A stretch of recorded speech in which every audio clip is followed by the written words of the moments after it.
మనం అనంతపురం నగరంలో ఉన్న మనతో పాటు మాట్లాడేందుకు నాగరాజు గారు ఉన్నారు. ముఖ్యంగా ఆయనకి రిలాక్స్ నాగరాజు అని చెప్పి పేరు. సరే చెప్పండి, అనంతపురం నగరంలో అసలు అభివృద్ధి జరగలేదని, కేవలం తాము వస్తేనే అభివృద్ధి జరుగుతుందని చెప్పి టీడీపీ అభ్యర్థి దగ్గుబాటి ప్రసాద్ గారు చెప్తున్నారు. అసలు అనంతపురం నగరంలో అభివృద్ధి జరిగిందా లేదా మీ మాటల్లో? ఇప్పుడు ఒకటండి, 2019 ముందు పరిపాలన ఎలా జరిగింది, ఎవరున్నారు ఇక్కడ ఎమ్మెల్యేలు అనేది ఇంతవరకు అనంత వెంకటరామరెడ్డి కుటుంబం గురించి చెప్పాలనుకుంటే వాళ్ళ ఒక సంకల్పంతో అంటే ఒక కమిట్మెంట్తో పనిచేస్తున్న కుటుంబం వాళ్ళది. వాళ్ళ ఫాదర్ నుంచి అప్పటి నుంచి వాళ్ళు ఏదైనా కూడా పని చేయాలా, ప్రజలకు ఉపయోగపడే పని చేయాలనే ఆలోచన ఉన్నప్పుడు అది ఖచ్చితంగా జరుగుతుంది. ఇప్పుడు వాళ్ళు అంటున్నది ఏమంటే ఈ అభివృద్ధి కాలేదు, అభివృద్ధి జరగలేదు అంటున్నారు. కల్లారు ఈరోజు కళ్ళు కళ్ళినట్టు ప్రజలు చెప్తున్నారు. ప్రతిపక్షాలు చెప్పడం, ఇంకోటి చెప్పడం అది మామూలు, అది ఎక్కడైనా విమర్శిస్తారు. ప్రజలను అడుగుతున్నారు. ప్రజలు ఇప్పుడు క్యాంపెయిన్లో కూడా తెలుస్తుంది. ఈరోజు దాదాపు 800 నుంచి 1000 కోట్ల రూపాయల అభివృద్ధి కార్యక్రమాలు అందరు కల్లారా చూశారు. 2,050 కోట్లతో సంక్షేమ పథకాలు జరిగినాయి.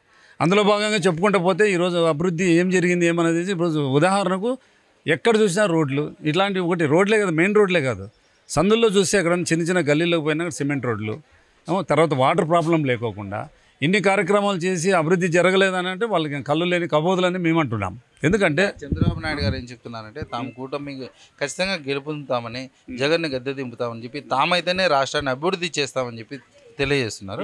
దాన్ని ఏ విధంగా? ఇక్కడ ఒక విషయం చెప్తానండి, చంద్రబాబు గారు కావచ్చు, జనసేన కావచ్చు, ఎవరికైనా చెప్పచ్చు.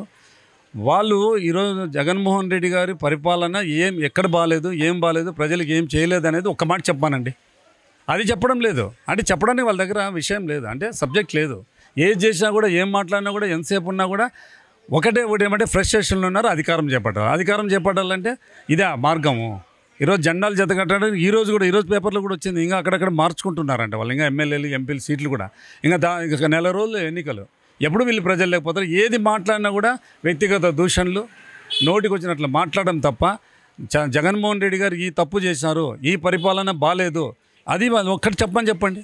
అది సబ్జెక్ట్తో పోయి జనాలకు పోయి అడగాలని చెప్పాలి. కానీ ఏం మాట్లాడిపోయింది వాళ్ళు జెండాలు జతకట్టడం మూడు.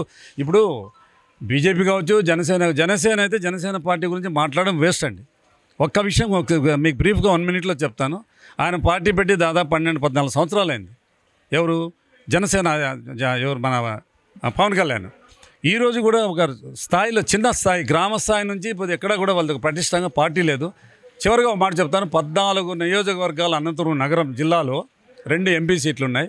ఈరోజు మేము ఛాలెంజ్ చేస్తున్నాం, ఒక్క క్యాండిడేట్ని ఎవరినన్నా ఇతను మీకు పోటీ ఇవ్వగలడు, 14 తాలూకాల్లో నియోజకవర్గాల్లో వైసీపీకి పోటీ ఇవ్వగలడు, ఒక్క జనసేన నాయకుని చూపించండి. లేరు. ఎందుకంటే వాళ్ళు చేత కావడం లేదు. ఏదో టైంపాస్కి రాజకీయాలు చేయడము, రావడము, ప్రెస్టేషన్లు నరచడం, వ్యక్తిగతంగా దూషణలు చేయడము, ఇది కాదండి. ఇది కాదు చేయాల్సింది. ప్రజల సమస్యలు ఏమైనా చేయలేదా, జగన్ గారు ఏమైనా ప్రజా పరిపాలన బాగాలేదా, వాళ్ళకి సమస్యలు అంటే మీరు వెతకండి, ఆ సమస్యలపైన ఫోకస్ కండి, ఆ సమస్యలపైన మాట్లాడండి. రేపొద్దున మిమ్మల్ని ప్రజలు హర్షిస్తారు. ఏది లేకోకుండా వ్యక్తిగతంగా ఏం అసలు మేము చెప్పకూడదు. ఇప్పుడు మేము మీడియాలో చెప్పే మాటలు కాదు అవి. సభ్యత లేకుండా మాట్లాడడం, వ్యక్తిగత దూషణలతో ఏం సాధించగలరు? ఈరోజు అనంతపురం నగరాన్ని తీసుకోండి.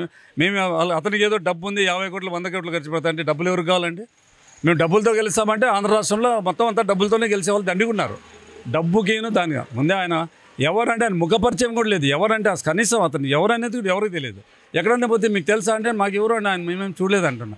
పోనీ ఆయన ఈరోజు వచ్చి డబ్బుతో అంటే ఒక్క మాట ఏమంటున్నారంటే, మేము విన్నది మా దగ్గర డబ్బు ఉంది, మేము గెలుస్తాం, మేము డబ్బులతో కొనేస్తాం ఓట్లని. ఇవన్నీ సొల్లు కబుర్లు. ఈరోజు మాకు డబ్బుతో పని లేదండి. ఎందుకంటే ప్రతి కుటుంబము లబ్ధి పొందినారు జగన్మోహన్ రెడ్డి పరిపాలనలో. ఎవరు డబ్బు ఆశించరు, డబ్బు కోసం ఎవరైతే ఓటుకి ఎవరికో బెండ్ అవుతారనేది అబద్ధము. ఎందుకంటే ఇవన్నీ మళ్ళీ కొనసాగాలి. ఇప్పుడు అనంతపురం నగరంలో అనంత వెంకటరామరెడ్డి గారు మళ్ళీ గెలిస్తే ఈ అభివృద్ధి ఇలాగే కొనసాగుతుంది. అది ప్రజలు నిర్ణయించుకున్నారు. ఎందుకంటే ఆయన ఉంటేనే మళ్ళీ కొనసాగుతుంది. సేమ్ మీన్ వైల్ స్టేట్లో కూడా, అంటే రాష్ట్రంలో కూడా జగన్మోహన్ రెడ్డి గారి పరిపాలన ఇంకొకసారి ఆయన ముఖ్యమంత్రిగా అవకాశం ఇస్తే ఈరోజు ఒక గాడిలోకి ఎంత సమన్వయం చేసి 2 సంవత్సరాలు పరిపాలన చేసిన, 5 సంవత్సరాలు 3 ఏళ్ళు ఆయన పరిపాలన, 3 సంవత్సరాలు మాత్రం ఆయన పరిపాలించినారు, 2 ఏళ్ళు పరిపాలించలేదు జగన్మోహన్ రెడ్డి గారు. ఆ రోజు కరోనా టైంలో ఎంత ఇబ్బందులు పడినా కూడా ఈరోజు గాడిలోకి తేవడానికి ఇంత టైం పట్టింది. అది కూడా జనాలు ఈరోజు డిసైడ్ అయిపోయినారు. మళ్ళీ ఇంకొకసారి జగన్మోహన్ రెడ్డికి అవకాశం ఇస్తే ఈ అభివృద్ధి కార్యక్రమాలు, ఈ సంక్షేమ పథకాలు ఇంకా కొనసాగుతాయి. ఆయన నుంచి అభివృద్ధి చెందని చెప్పి ఈరోజు ప్రజలు డిసైడ్ అయిపోయినారు. వైనాట్ 175 అనేది కూడా నిజమవుతుంది. అదేవిధంగా 25 ఎంపీ సీట్లు కూడా నిజమవుతుంది. అనంతపూర్లో కూడా అత్యధిక మెజార్టీతో అనంత వెంకటరామరెడ్డి గారు గెలవబోతున్నారు.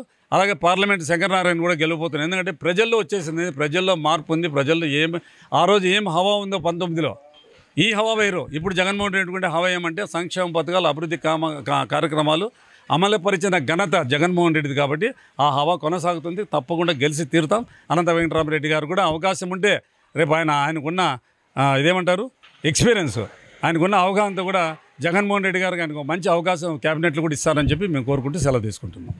అనంతపురం నగరంలో అనంత వెంకటరామరెడ్డి గారు అభివృద్ధి చేయడంలో ఎప్పటి నుంచో ఆయన ముందున్నారని, గత 3 సంవత్సరాల నుంచి అభివృద్ధి బాటలు పయనిస్తున్నారని, దాదాపు అనంతపురం నగరంలో 1000 కోట్ల అభివృద్ధి పనులు చేశారని, రాష్ట్ర వ్యాప్తంగా సీఎం జగన్ ఆధ్వర్యంలో 175కు 175 సీట్లు సాధిస్తారని చెప్పి రిలాక్స్ నాగరాజు గారు చెబుతున్న పరిస్థితి చూస్తూనే ఉండండి. అనంతపురం నుంచి కెమెరామెన్ రాఘవేంద్రతో హనుమంతు, హిట్ టీవీ. సమస్య లేని ఇల్లు ఉండదు, పరిష్కారం లేని సమస్య ఉండదు. బంధాలు గొప్పవి, బాధలు చిన్నవి. మీ సమస్యని మేము పరిష్కరిస్తాం. రండి, మాట్లాడుకుందాం.